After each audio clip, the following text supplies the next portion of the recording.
Good afternoon. My name is Chris Konetsky, and I'm the group publisher here at Business Publications Corporations, which produces the Business Record and DSM magazine. Welcome to our second of our 2023 Project 515 series, which is being brought to you today by our presenting sponsor, Midwest One Bank, and our supporting sponsor, DLR Group. It's our goal to help you do business better, and you all are the reason that we do what we do. And this series is designed to help you and your business as it relates to real estate and development in the community. Our Project 515 series of real estate and development focused virtual events is a deep dive into three specific subsections of the industry: retail, which we did earlier this year; office, which you're going to hear about today; and housing, which we'll talk about in December. The series has a goal of illuminating future challenges and trends throughout the year, while amplifying discussions with the region's key stakeholders that do business directly in the sectors and with those business leaders dependent on the health and vitality of the real estate industry. Coverage of the discussion today is going to appear both in written and in video form. It's going to be integrated into our print products, into our weekly commercial real estate e-newsletter, businessrecord.com, and of course on social platforms as well. So we've got a great panel lined up for you today to help you peer a bit into the future, to see what the office sector is going to look like for the rest of 2023 and beyond. And we've got lots to discuss today. So we're excited to get going. Before we begin today, though, we do want to take a moment to thank our sponsors that help make Project 515 possible. Our presenting sponsor, Midwest One Bank, is being represented today by Devin Boyer from the Central Iowa market. At Midwest One Bank, community is at the heart of everything they do, and since 1934, the bank has embraced taking care of their customers in order to keep their customers and communities on a path to succeed. Today, we've got a brief video from Midwest One to help tell you a little bit more about them.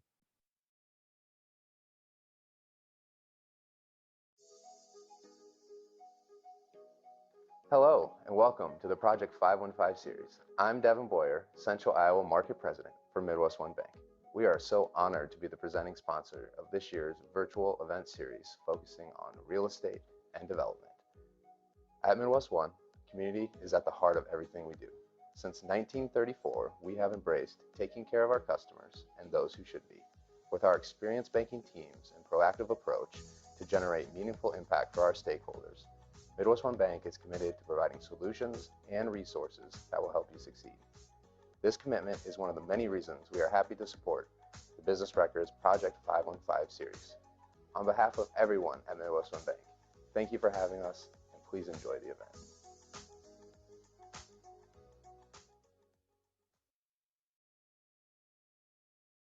Thank you to Midwest One Bank for your continued sponsorship of the series.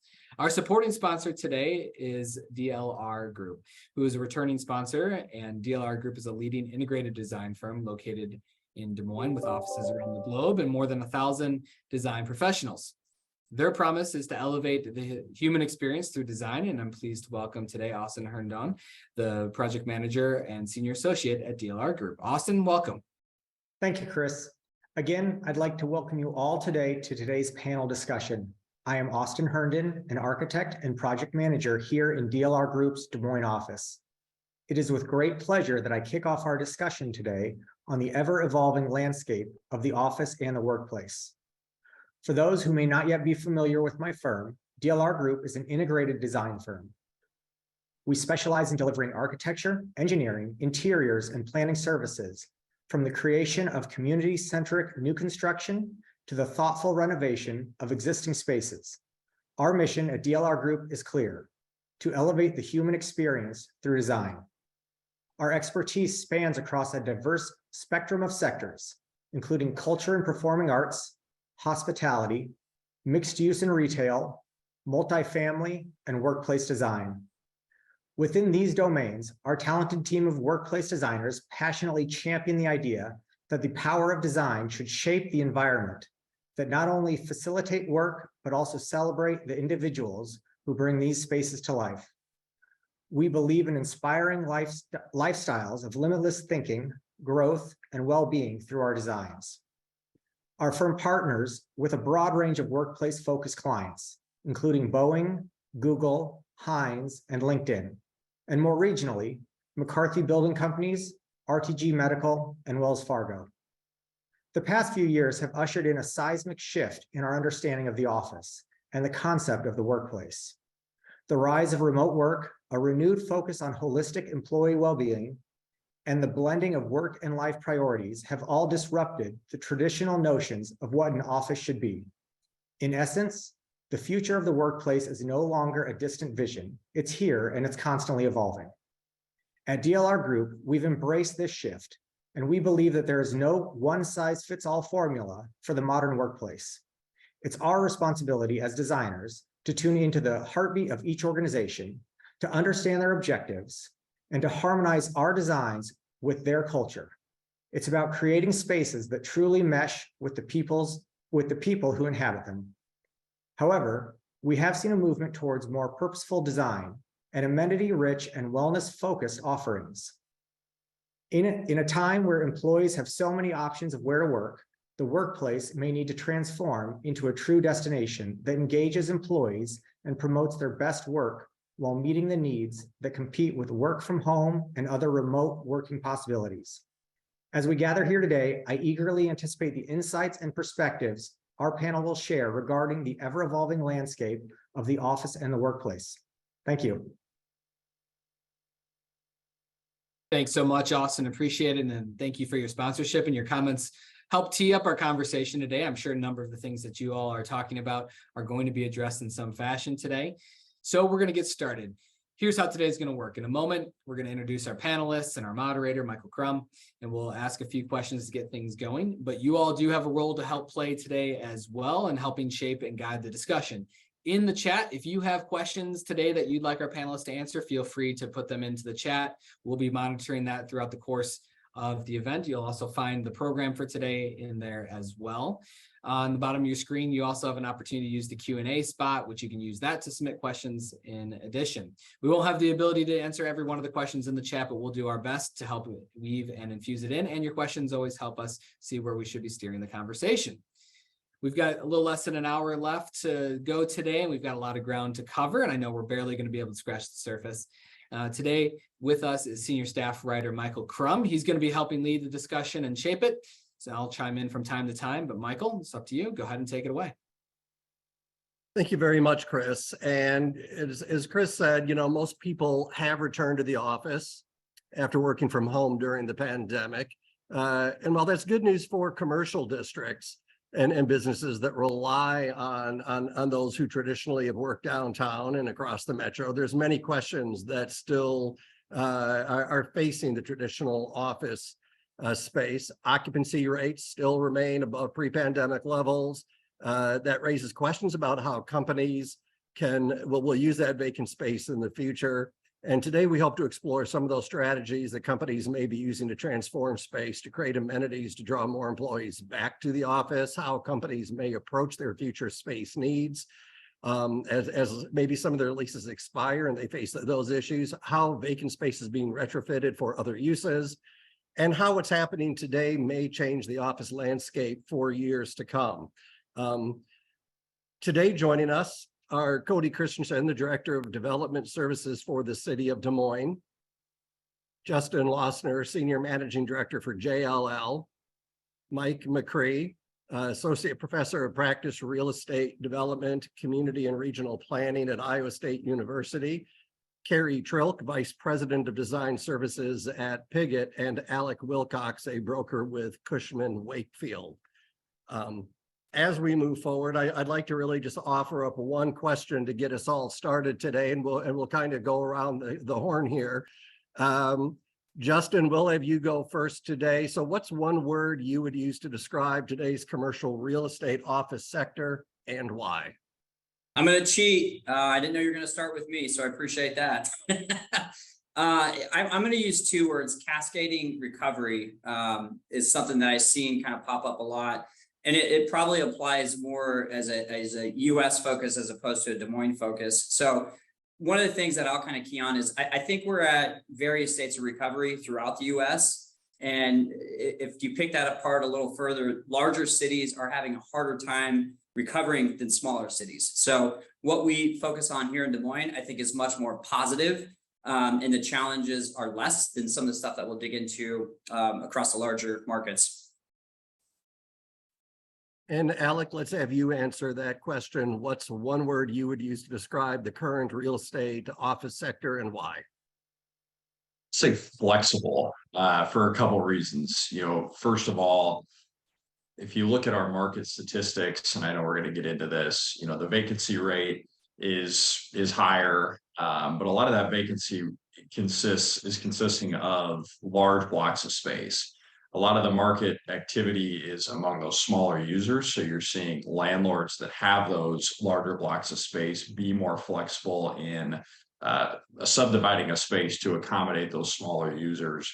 Also, I say flexible from the standpoint of if you have a building that for zoning reasons, that single story can accommodate users that we might consider to be non-traditional in the office space market, whether they be light industrial, event center uses, more medical uses. We've seen landlords get a lot more aggressive in trying to adjust those buildings, adapt that space to accommodate those users that we traditionally may not think as being part of the office market. And Cari, why don't we have you answer that question for us today? All right. I think the one word I would use to describe our market right now would be experimental. And to expound on that a little bit, I think that there's definitely a balance between what organizations are doing. We're working with a lot of them right now to renovate or remodel spaces that have the right tools, the right amenities. Austin touched on this idea of spaces being destination spaces. So I think that a lot of people are experimenting with the balance between this idea of enticement and quite frankly, the idea of mandates. So we're hearing a lot of companies starting to figure out what a mandate might look like for them. Most often we hear maybe 3 days a week mandated to be in the office. With that comes a lot of challenges, however, which days are needed for which teams, how do we get people in on Mondays, all sorts of things. So I think that the experimental aspect of it is what's really interesting right now. We're optimistic. We're starting to see some numbers stabilize, certainly, but I would still sum it up by saying we're in experimental mode. And Cody, let's bring you in for this part of the conversation. Tell us a word that you would use to describe the commercial market today, the commercial real estate market, and why. You bet, Michael. I'm gonna add on to the theme that we're hearing here, and my word is evolving. The needs of the office sector several years ago are different than the needs of the office sector today. So it seems like what we're seeing is the evolution of the office ecosystem. The needs have changed. We're making adjustments, and from my aspect as the city, we're trying to do things that will help accommodate office users to provide those, to help support those needs. We're really excited about the changes that are coming, about the new amenities, the new demands. Our goal is to be here to really support and provide a platform for this new office environment to lift off. And Mike, let's have you wrap up this part of the conversation today. What's one word you would use to describe today's commercial real estate office sector and why? Yeah, thanks, Michael. My word is going to be bifurcated. The commercial office sector right now really is a case of kind of the haves and have-nots. It's both locally and then also on a national basis. You have smaller users, like Alex kind of mentioned, your 1,000, 2,000 to up to 8,000 square foot users that are actively looking for space. They've been back at the office. They're smaller offices. Most of them are local, if not regional corporations. Then you have the larger users, your 50,000, 100,000, 300,000 foot users that have much larger populations, much thicker HR departments, and manuals that are some cases requiring people to stay further away or to want to work on a more remote basis. That bifurcation between the market, where it is truly small spaces are doing much better than large spaces, isn't just something that is locally here in Des Moines. It's also happening nationally. And you're seeing on the national basis, in some cases, suburban markets or smaller markets doing better than your more core and CBD markets. So we talked a little bit about how things have begun to evolve and change over the past few years. What are some existing challenges you see as that evolution continues? Let's start with Alec. So, I think that one of the challenges that I'd like to touch on is the construction costs. So those are starting to level off. We've seen, with larger construction projects that demand has slowed down. But as landlords have tried to deal with the rise in vacancy rate, they have gotten more aggressive to try to land that new tenant. We've seen tenant improvement allowances rise 30, 40, 50, sometimes even 80, 90%. The issue is, though, if you're going to build out a space, those construction costs, for looking from where we started with the pandemic, to now, even that 3-year mark, those construction costs have gone up 25, 35%. So for the tenant, when you're looking at a deal, you're not necessarily seeing a 35% incentive because the construction costs have just gone up. So not only the landlords taking more of a hit to try to win deals, but also the tenants aren't necessarily seeing that same kind of incentive.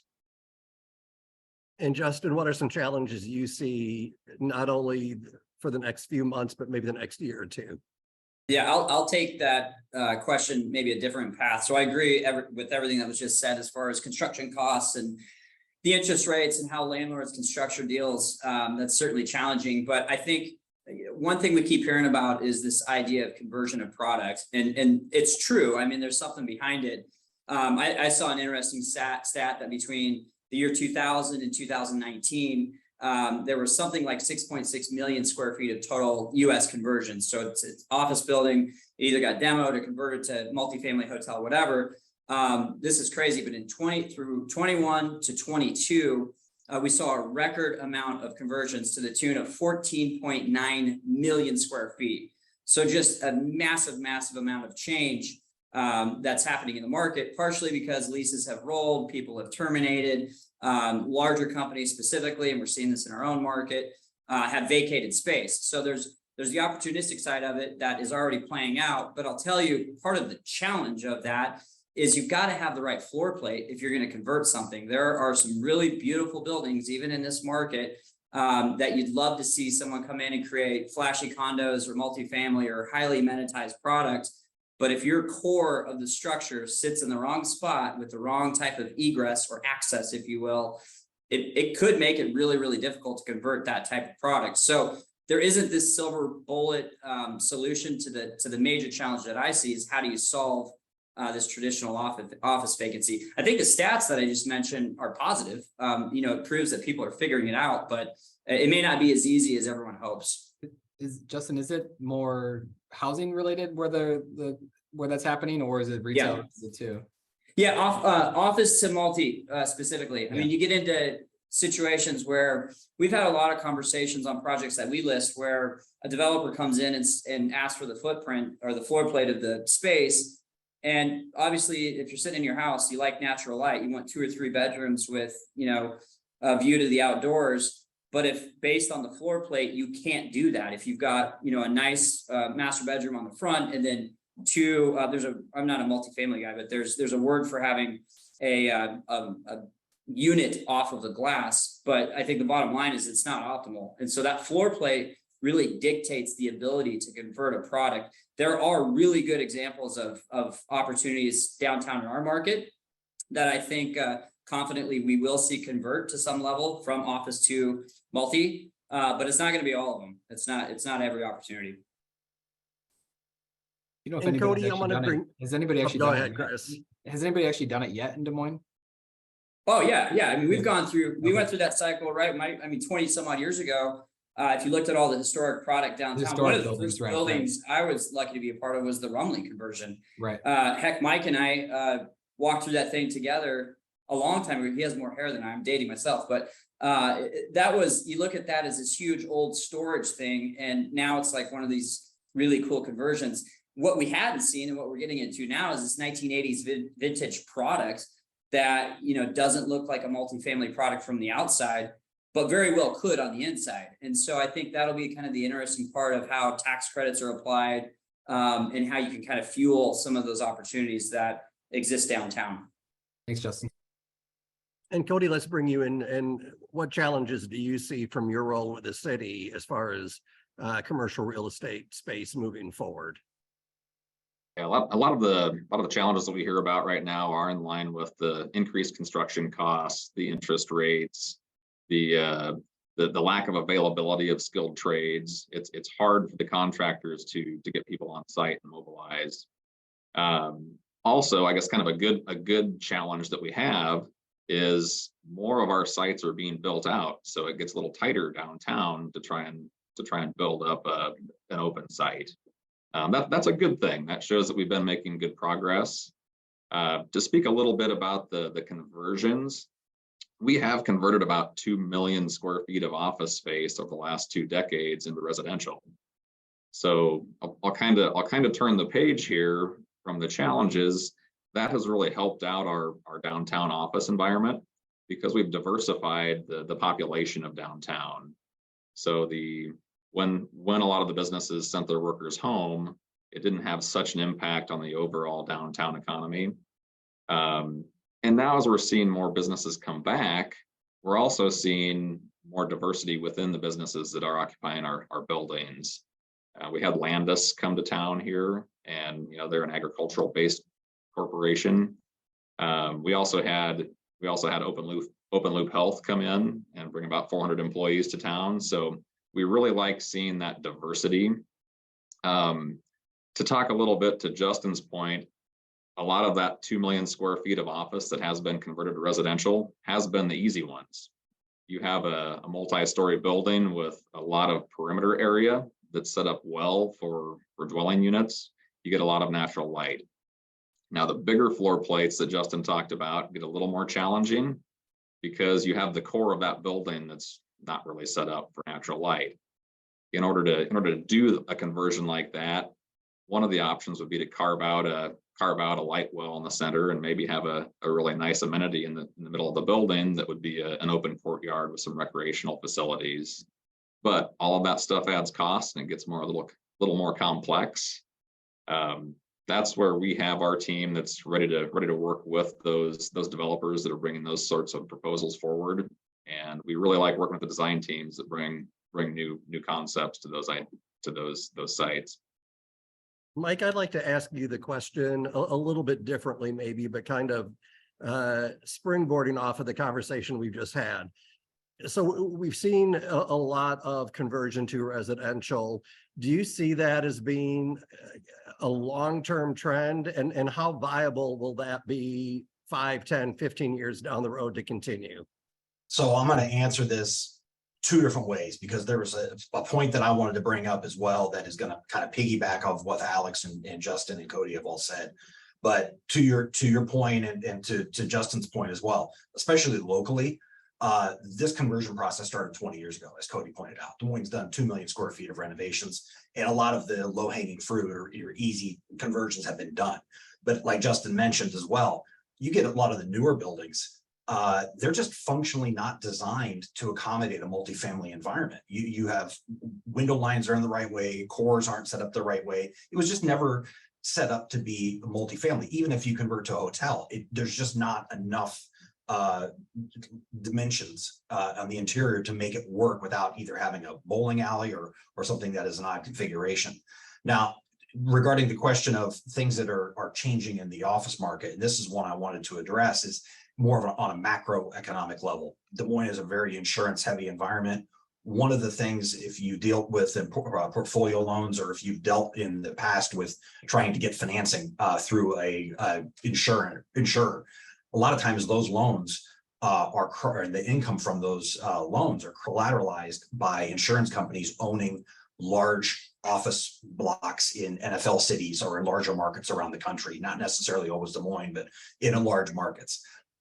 A lot of the pullback that you're seeing on the insurance industry right now coming from the coasts, coming from the South, is because those office environments that they have invested in for years, that's creating an income stream that's supporting all of the work, is decreasing in value because the employees aren't there working and the leases are going away.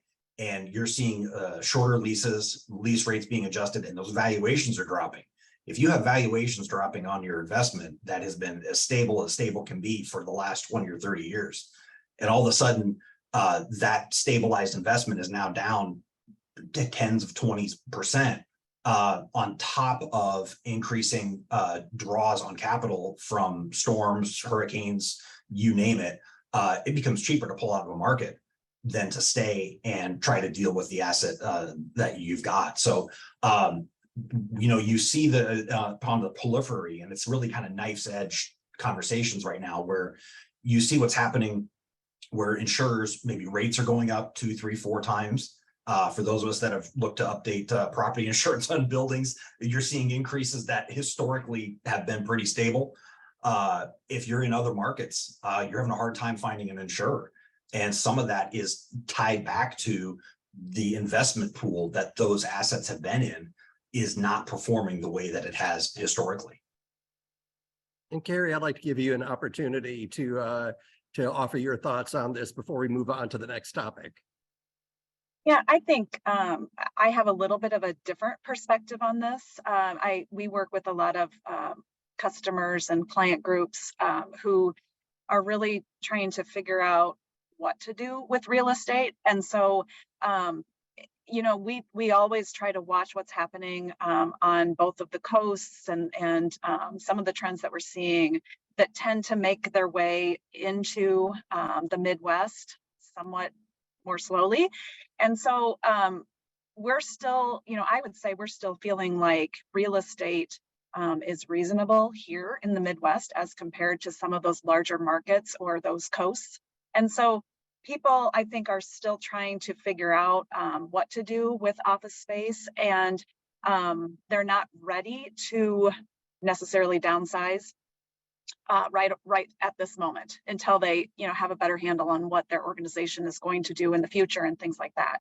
So I think it's, compared to other markets, I think our Midwest market still seems, from my perspective, still seems to be pretty stable that way, I would say. So the next topic, in the past couple of weeks, we've heard about principal's decision to bring workers back 3 days a week.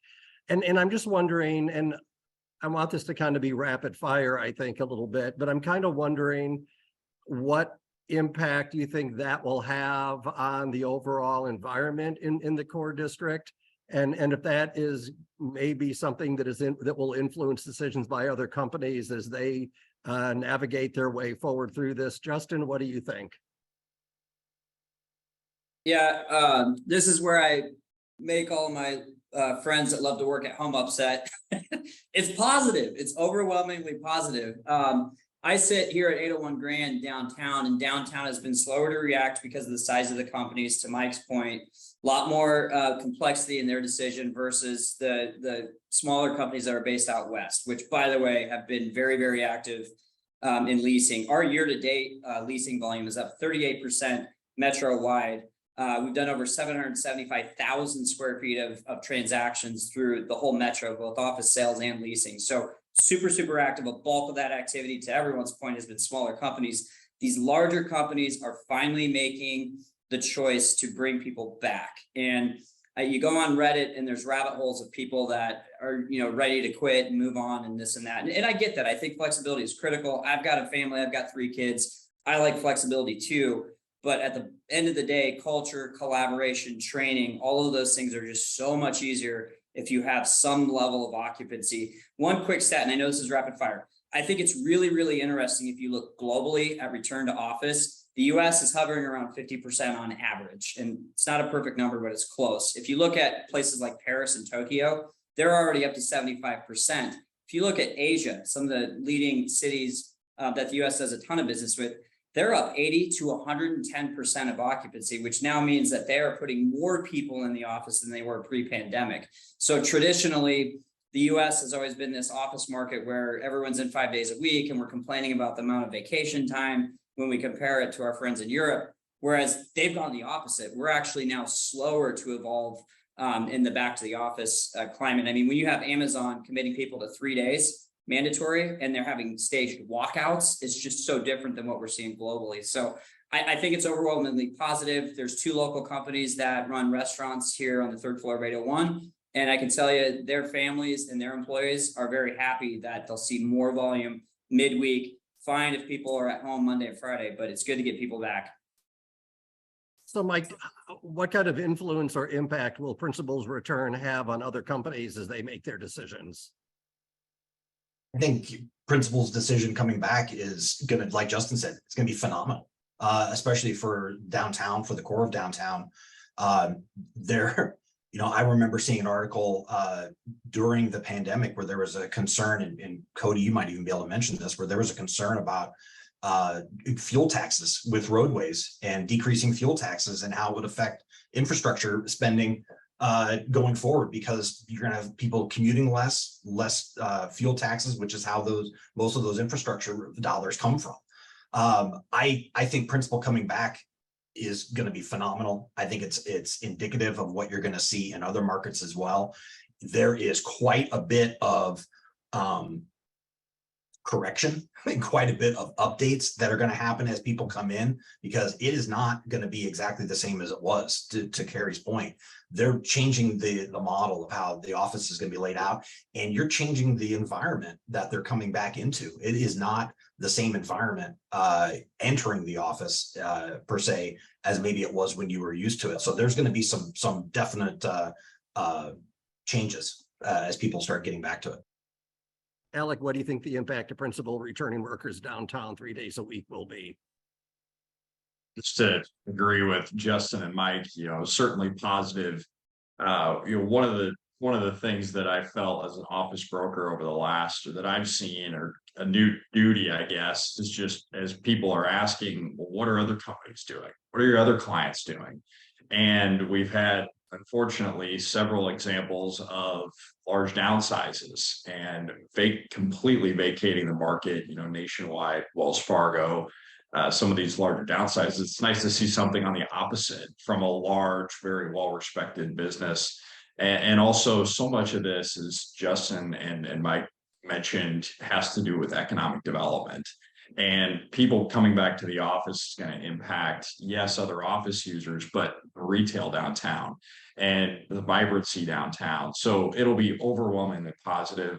And then as far as how principal impacts everybody else's decisions, many businesses, as their leases have rolled over the last 3 years, have elected to downsize or right size. And if principal's coming back 3 days a week, they need space for all those people. So they need all the space that they had. And I anticipate that more and more businesses, as their leases roll up, are going to think similarly. So perhaps they might not downsize, they may even expand.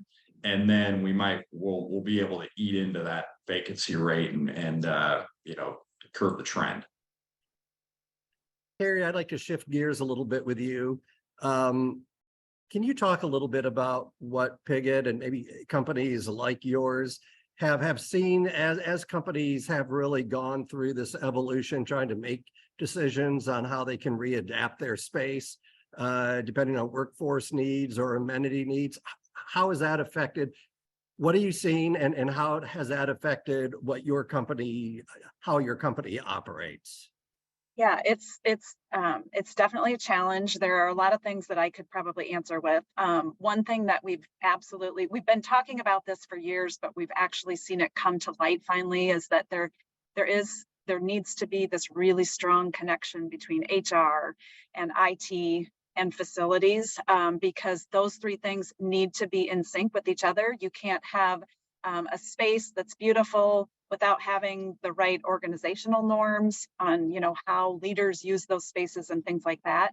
So that's really something that we're finally seeing those 3 groups come together. And by the way, my heart goes out to all HR representatives who might be listening in right now, because it is an absolute challenge right now to, offer flexibility. Hope that you can maybe recruit somebody from another organization who has a little bit less flexibility. So there's a lot of changes, that we see happening on the HR front. Another thing that I wanted to mention was that some of the numbers that we keep tabs on talk about what people are wanting in terms of flexibility. So a couple numbers that I wanted to just share with you guys. I think it's interesting and something that I'm certainly keeping my eye on. The percentage of people who want flexibility in when they work is actually tracking right now at 93%. And that is higher than the flexibility that people want as far as where they work. That's tracking at 81%. So we're looking at 93% versus 81%. And to us, that's really important because it's all about kind of that work-life balance, work-life blend is what we're calling it now. And if you've ever looked at any studies that Microsoft has been doing on tool usage, they're really starting to figure out when these spikes are happening. They're seeing morning spikes, a right after lunch spike, and then actually like a 9:30, 10 p.m. spike on when people are really focused in and doing work. And so it's really complicated, I would say right now, but you definitely have to I would encourage all companies to be thinking about flexibility in general, not just are you in, are you out of the office, but offering some options for the hours you might be in or things like that. So Cody, what do you think about that? How has companies that may be directly affected by what's happening in the office space, what challenges do you think they're facing, and what are you hearing as far as how they're adapting to meet those challenges? I think the company adapting is exactly what they're doing.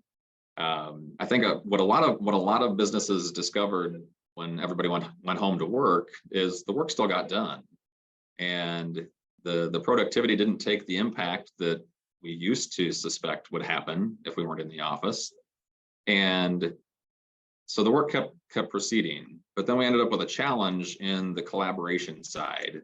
So now I think what we're seeing is, okay, there's a good mixture of working from home, working in the office, where you're interacting face to face with your colleagues, does bring some benefit.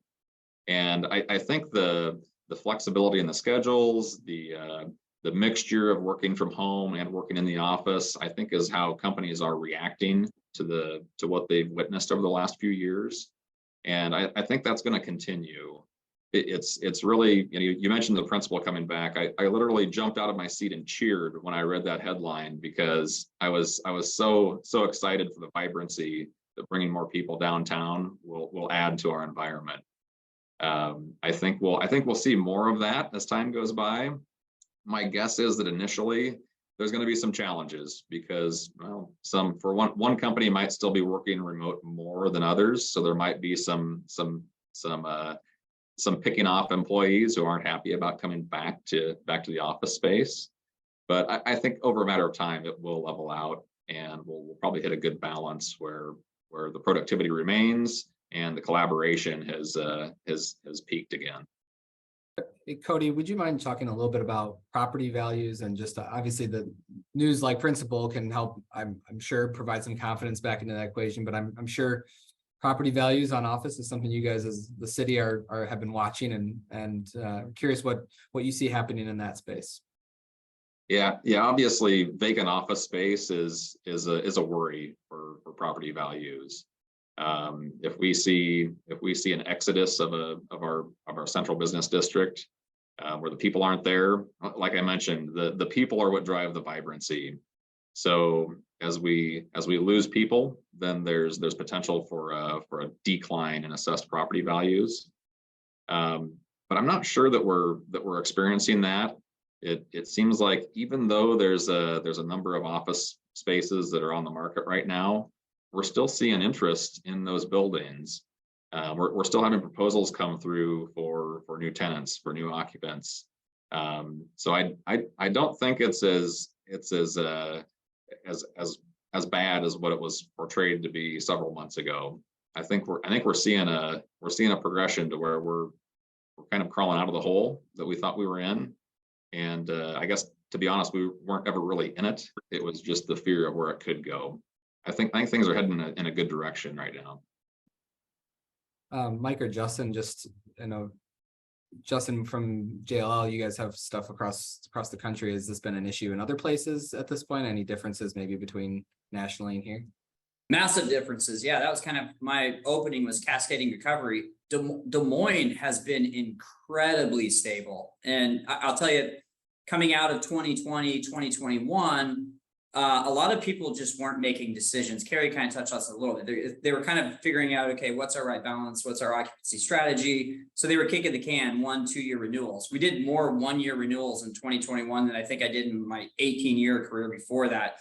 The interesting result of that is right now we're tracking 35% of all leases nationally will expire between now and 2025. So for us brokers, that's good news. It means we're going to be busy, but it's also, it injects a bit of uncertainty in the market because there are still companies that, to Alex's point, need to right size. And some people are still trying to figure out what that looks like. But all in all, activity has been strong, very strong. And we noticed coming out of fourth quarter last year, into our year-to-date numbers, the office team has been very, very busy with showings.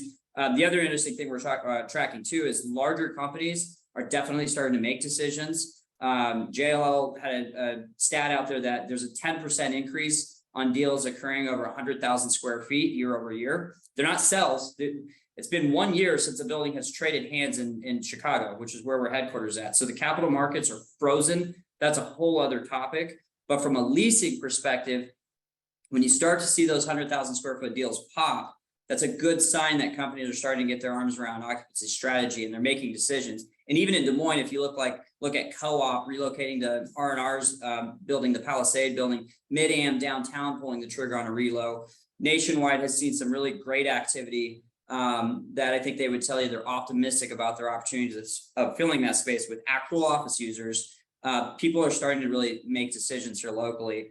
Bigger markets, bigger challenge, right? If I had to jump on a subway from some borough and, hang out with some sweaty guy next to me for 40 minutes to get to my office, I would probably fight going back to the office too. But smaller markets just don't have the same challenges that you see in Chicago, New York, San Francisco. The other quick thing, and not to go way down this rabbit hole, but there have been a lot of socio-political challenges in major markets. Our friends up in Minneapolis are having some really significant challenges in the downtown market that are unrelated to vacancy. They certainly have those challenges too. Target gives you 1 million square feet back downtown. That's a problem. That's going to take some time. But if you also have a workforce that doesn't feel safe going downtown, that's going to be an impediment as well. So again, as I talk about the cascading recovery, the horseshoe that Cari mentioned usually is ahead of the curve on us. They're ahead of the curve in the wrong way. We're actually leading the way in stabilizing the office market from the inside out, which I actually am kind of excited about. And Chris, I want to expand on that and something else Justin said too. So I would totally agree that Des Moines is faring infinitely better than other markets around the country. I think we're seeing it in all asset classes, and I think in some cases too, we get statistically kind of off kilter because we may have one building go vacant or one building come on the market, and all of a sudden it'll change the statistical vacancies by between 5 and 10% just by one building. And it throws off the numbers. So I think if you take a step back and look at it from a more holistic approach and take a look at all the numbers, we're really doing pretty well. Additionally, with Justin at JLL, myself at CBRE on a my day job, we tend to see stuff, and Alex as well at Cushman, we tend to see the deals coming in 4, 6, 8 months in advance. And so like Justin mentioned, and even Cody, you mentioned with some of the proposals coming in and some action happening, those are things that will start to become out in the public towards the end of the year, beginning of next year, but they're all things that are happening right now. Thanks for that. Alec, do you want to jump into the conversation? Yeah, and just to echo, the disparity between what's happening in Des Moines and nationally, believe it or not, ever since compared all the way back to mid-2021, Q2 nationwide was the largest jump in vacancy nationwide that we've seen. by 70 basis points. And in Des Moines, we're just not seeing that. Now, I will say that it's a little, like Mike mentioned, it can be a little bit skewed in Des Moines just because of the sheer size of our market relative to some of these larger areas. But as we get some of these other buildings that have already been announced as becoming vacant, the Wells Fargo's, Mid-American moving out of Rouen, and actually hit the market as far as reflecting the vacancy rate, those numbers are going to go up, but we have seen more activity. And so I'm way more optimistic about those vacancies actually getting taken up. And what's great for a tenant right now is this market's a tenant's dream, because yes, construction costs have remained high and are still high, but there are so many good opportunities out there to take relatively move-in ready space that have been vacated by users that had very modern amenitized office space. And you go back 5 years, and those opportunities just didn't exist. So there are some really nice spaces, if you are looking to relocate, that you can take advantage of with occupancy costs, entry costs that are a lot lower than maybe what you would have had to absorb pre-COVID. So Cody, I'm wondering, we talked a lot earlier in this conversation about conversions. Are there non-traditional uses? Is there an appetite out there, you think, to look at some of this vacant space and convert it to something other than, multifamily residential or something like that? I'm just curious what your thoughts are. Yeah, Michael, absolutely. We're always open to new innovative ideas and proposals. Oftentimes the city staff that are on my team aren't the ones that come up with those, but whenever we have somebody who's kicking around an idea, we do a lot of preliminary discussions. We hold a lot of preliminary discussions, have preliminary meetings where we can talk about new concepts that we haven't seen. Do I think there's other uses for vacant office buildings? Absolutely.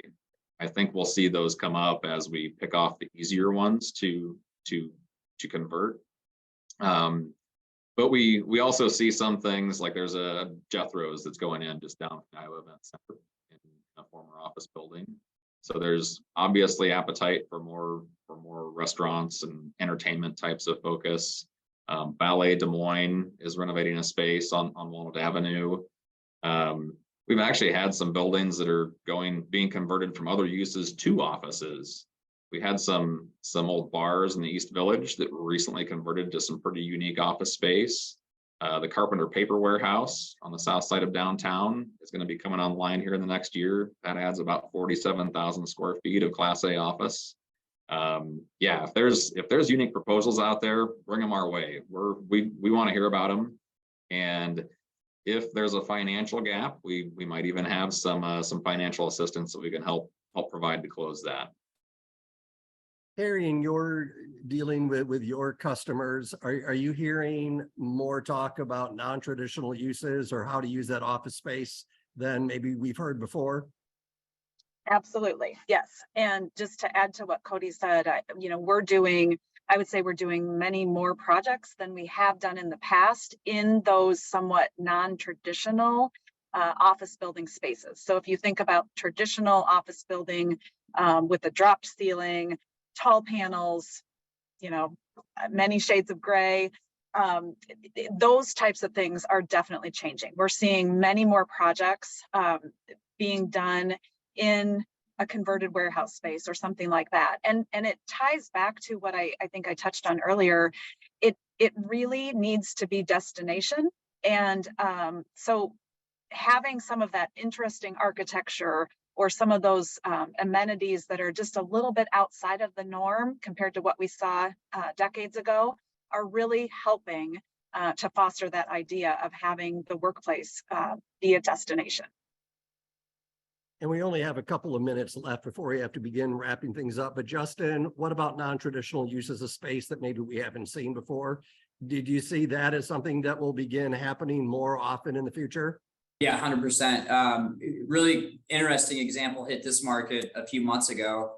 So there's a company based in Canada who is actively converting office space into farming centers where they're doing hydroponic localized farming. And this is no joke. They did like a 1 million square foot deal in downtown Chicago. And apparently they figured out a way to where they self-contain everything. They make deals with local grocers like Hy-Vee to provide whatever it is that they can't get from California. You talk about supply chain, you talk about cost of freight, you talk about the ability to move product, which by the way, most of the stuff on the West Coast is going to China anyway. So some of these really unique, and that's way out of the box, but they've done a deal and they're increasing. So I think it's a really cool testament to an outlandish conversion of, hey, what if I take 100,000 square feet downtown and I turn it into a garden? So that, and then certainly entertainment continues to drive, a lot of the sports that are happening in every single suburban market. We're starting to see some downtown centers figure out how to incorporate that into space in unique ways. So that creativity will continue to evolve. But I will say overwhelmingly, there's still an appetite for office space. And I think that appetite is stronger and may not honestly look incredibly different than it did in 2019. It's got to be nice. It's got to be highly amenitized. You got to give people a reason to come back. Those aren't new arguments. Those are the same things that we were talking about in 2019. We just threw gas on that fire. We sped it up. And now it's probably more important than it was. But there's still plenty of appetite out there for traditional office space. Okay, and Mike, do you want to add a quick answer to that question? Yeah, I was actually gonna extrapolate on it, but I think Cari would agree with me that the quote traditional office space, 4 walls, private door, you're gonna walk in and have your own space within a larger office and everybody has their own room. Unfortunately, because I prefer that, is probably not happening. And I think Cari would agree that most of the users of space and her clients that she's working with are probably not in that environment. It's more open, it's more collaborative, and you're, like we talked about with what's going on with people trying to come back downtown and restaurants coming back online and people just being around, that motion is going to create more motion. And the more activity you get is going to create more activity. So as principal begins to come back, it will help the restaurants. Those restaurants helping creating activity is going to create more people coming down and visiting, which is going to help people moving back down. And you're going to create this motion that one will just trigger the next to keep happening. And if you look back, 4, 5, 6 years from some of the marketing pieces that even the partnership will put out or that Des Moines would put out, those pictures and their marketing and trying to put out there of being inviting, of people coming down visiting both during the day and at lunch and at night. That's the environment you're trying to bring back, and that's what's going to happen as people begin to come back downtown. Well, we are just about out of time, but I am going to give our panelists an opportunity to give a final closing thought. And what I'd love for you each to zero in on in that closing thought perhaps is maybe something you're really going to be watching and paying attention to as an indicator of what we might expect in the office market going forward. And so I'll give you a moment to think about that for your closing thought. For our audience, if you enjoyed today's programming, I'm sure you did, and you want to dive a little bit deeper, today really is just the start. There's a number of ways that you can interact with our coverage of commercial real estate here in the community. Project 515, as I mentioned, this is the second of our 3-part series. The third one is going to be on housing, and that's going to be in December. On September 7th, we have an event called Iowa Stops Hunger, where we've got some great folks that are working to help solve that challenge. And invite you to participate in that. Registration is open now. And on Friday, we're going to open registration for 90 Ideas in 90 Minutes. That's going to be right here downtown at the Des Moines Heritage Center, one of our favorite events each year, where you get an opportunity to hear from 9 speakers on their great ideas for help making your company bigger and stronger. And of course, we talked about the Project 515 on housing again in November. If you're interested in leveraging conversations to share your company's services and message, sponsorships are available for our series and across our platforms. We'd encourage you to reach out my way if you have interest in that. In addition, our annual real estate magazine was unveiled earlier this year, back in April. A lot of the stories are evergreen in nature, a great opportunity for you to dig in and learn a little bit more. If you're interested in learning and reading some of those stories, you can find more at businessrecord.com/AREM. And of course, if you want to stay plugged in each and every week to everything going on in the commercial real estate space, we'd encourage you to sign up for our free commercial real estate e-newsletter. Comes out each Wednesday. It features exclusive news and updates each week from both Kathy Bolton and Michael Crum. And if you, it's the place to be reading if you want to stay up to date with what's going on. We've got local transactions and of course, breaking news in that as well. And of course, if you have any feedback for us, feel free to reach out my way. And if you have story ideas, reach out to Michael and Kathy. All right, final question. We'll go ahead and start, and we'll start with Alex. Yeah, well, once again, I want to thank the Business Record team for inviting me to be a part of this panel. And the thing that I'm really looking forward to seeing is the impact of COVID continually showing itself. Believe it or not, even though we're 3 years removed from when COVID started, the typical lease term in the office market is 5 years, and we even see 7 and 10 years. So there are leases that were signed pre-COVID that have not come due yet. So as we can, we've already got some big announcements of some vacancies that are coming forward, but as the leasing activity will continue to be more robust, how does the absorption, how does the leasing activity relative to the new vacancy we're getting back, how does that affect the Des Moines office market? And what we've seen in the last year in particular has become really prominent is the flight to quality. The Class A buildings, the more amenitized buildings are winning the deals. So how do landlords continue to keep their buildings modern and compete with, quite frankly, the new competitor that is in the office market? And that's somebody's residence. How do you incentivize your employees to want to come to the office, to want to work, and then up the scale? How does a landlord incentivize that business owner to maybe not completely downsize from the office market, but stay as a 10,000 square foot user instead of saying, oh, I can let 20% of my workforce work from home, and now I'm a 8,000 square foot user, therefore continually raising negative absorption in the market. So we're going to continue to see some big vacancies hit the Des Moines market on the vacancy perspective, but it'll be interesting to see how what businesses do as far as they're keeping their footprint stabilized or not as their leases come up. Thanks, Alec. Cari? All right. One thing that I wanted to mention, I heard on a podcast recently, was that we keep saying that what we're talking about, this whole topic, can be referred to as future of work. But honestly, if we're truly honest with ourselves, what we're really talking about is the messy present of work, not so much future, because I don't know that we all have it figured out yet. So I would like to close with a shameless plug for all of our real estate partners, our architectural partners and designers. Leverage their expertise, lean on them, because they are truly the experts that can kind of help you find that bridge between what other companies are doing and some of the benchmarking that's happening, and bridge that with what your organization needs to be. And there's a reason why your organization is unique. And so it's all about blending kind of what other people have learned with what your organization itself needs to look like, feel like, function like. So leverage those partnerships.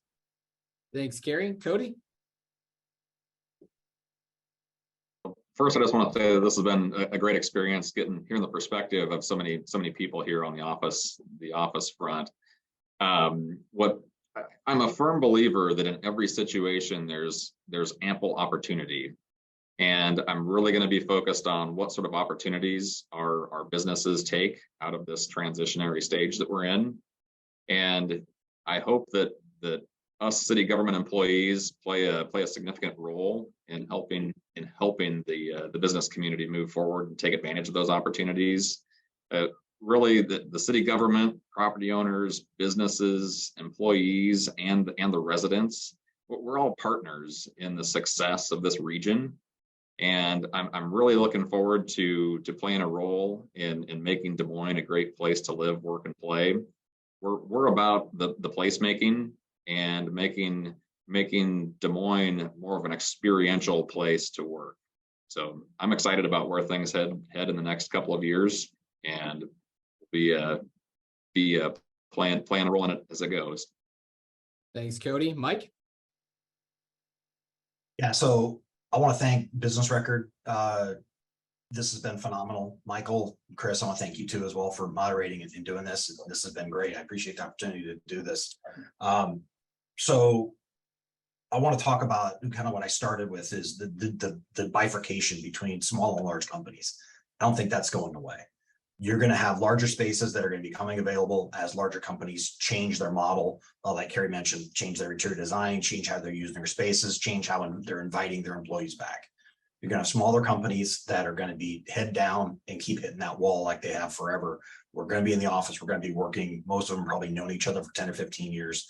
They're in the office working. They're two totally different environments. Okay. The thing that we're going to continue to see those as the larger spaces come on the market, like Alex had mentioned, we're going to see vacancy rates go up. But take a look at the data, because just because the percentage goes up, you may add one or two buildings. It is something where you really got to dig in and understand what's happening, because it may not look as bad as the percentages in the data says. So the other thing that I want to actually piggyback on one of the things that Cari said is, we don't know yet, and still don't know, and most businesses don't know how they're going to use their space. They're still figuring this out. It is different. So I would encourage people to have the conversations, talk with professionals like Cari about how you're going to utilize your space and how you're going to change things up, and talk with your brokers, how, what's available and how can we make this work. Thanks, Mike. Justin, wrap us up. I get to follow Professor Mike. Awesome. 93% of the workforce wants flexibility. That's Cari's. I'm still trying to figure out who the hell the 7% is. Maybe that's me. I don't know.